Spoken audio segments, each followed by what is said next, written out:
ลังประจำวันหัวข้อในมื้อนี้แมนมีกำลังหลายแต่มีศรัทธาน้อยให้เฮาร่วมใจกันอธิษฐานให้เฮาฮักร้องเพลงและอัศจรรย์ใจให้เฮาสรรเสริญพระนามพระผู้ช่วยให้พ้น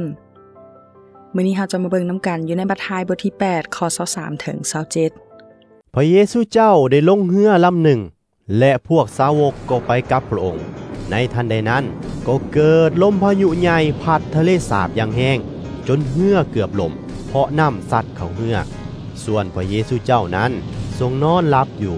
พวกสาวกจึงไปปลุกพระองค์พวกเพิ่นว่าหวาพระองค์เจ้าเอ้ยสอนพวกข้าน้อยได้ถอนพวกข้าน้อยกำลังจะตายอยู่แล้วพระเยซูเจ้าทรงตอบว่าเป็นหยังพวกเจ้าจึงย่านโอ้คนที่มีความเชื่อน้อยเอ้ยแล้วพระองค์ก็ลุกยืนขึ้นสั่งลมและฟ้องน้ำให้หยุดลมและฟ้องน้ำจึงเงียบสงบลงคนเหล่านั้นต่างก็งึดประหลาดใจและว่าท่านผู้นี้เป็นผู้ใดแม้นแต่ลมและฟ้องน้ำทะเลก็ยอมฟังความเพิ่นมัทธิวบทที่8ข้อ27ทรงกล่าวว่าพระเยซูเจ้าทรงตอบว่าเป็นหยังพวกเจ้าจึงย่านโอ้คนที่มีความเชื่อน้อยเอ้ย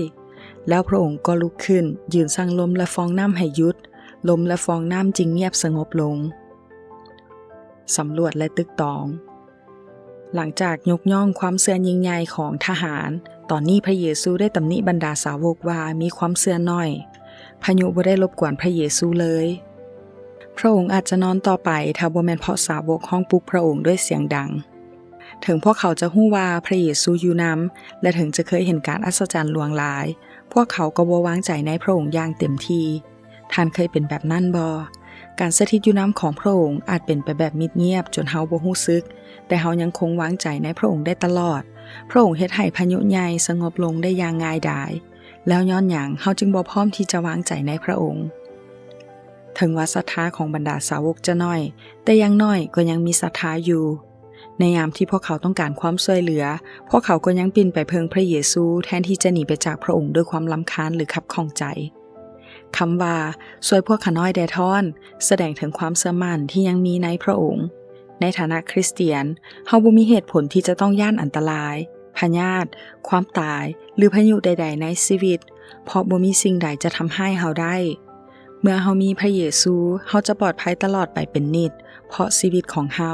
ถูกเสื่องซ่อนบังไว้ด้วยกันกับพระคริสต์ในพระเจ้านี่เป็นอีกครั้งหนึ่งที่แสดงถึงฤทธานุภาพยิ่งใหญ่ของคำสั่งของพระเยซู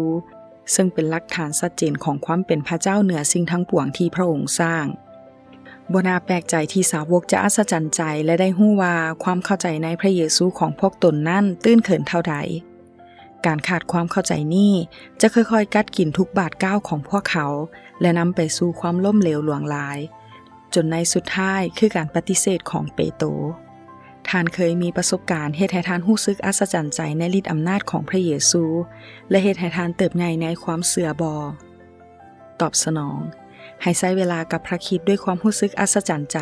และความเคารพนอบน้อมอธิษฐานบอกเรื่องความกังวลใจของท่านพายุที่กำลังโหมกระหน่ำชีวิตของท่านหรือชีวิตของคนที่ท่านห่วงใย